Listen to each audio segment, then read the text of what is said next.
Nga 1 janari ka hyrë në fuqi udhëzimi i ri administrativ për unifikimin e taksave gjyqësore, i cili parashe dhe rritjen e taksave për të gjitha veprimet në procedura që zhvillohen në gjykatat e Kosovës.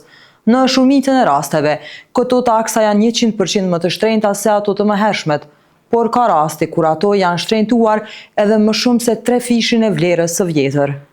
Taksat për qytetarët në gjykatat themelore. Padia për vlerën e kontestit nga 0 deri në 1.000 euro ishte 20 euro, e për vlerën e kontestit nga 1.001 deri në 2.500 ishte 30 euro, sa i përket vlerës së kontestit nga 2.501 deri në 5.000 euro ishte 40 euro.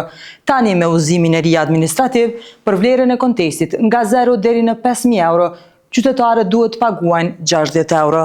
Taksat për bizneset në gjykatën komerciale. Për padi për vlerën e kontestit nga 0 deri në 1.000 euro ishte 20 euro, ndërka që për 1.001 deri në 2.500 ishte 30 euro, për 2.501 deri në 5.000 euro ishte 20 euro, për 5.001 deri në 10.000 euro ishte 60 euro, e për 10.001 deri në 50.000 euro ishte 100 euro, ndërka që për 50.001 deri në 100.000 euro ishte 150 euro.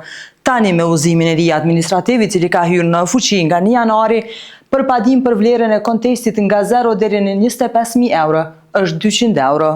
Nga 25.001 euro e deri në 50.000 euro është 300 euro. Nga 50.001 euro deri në 100.000 euro është 500 euro. Padia për pengim posedimin e cila ishte 50 euro, tani është 200 euro.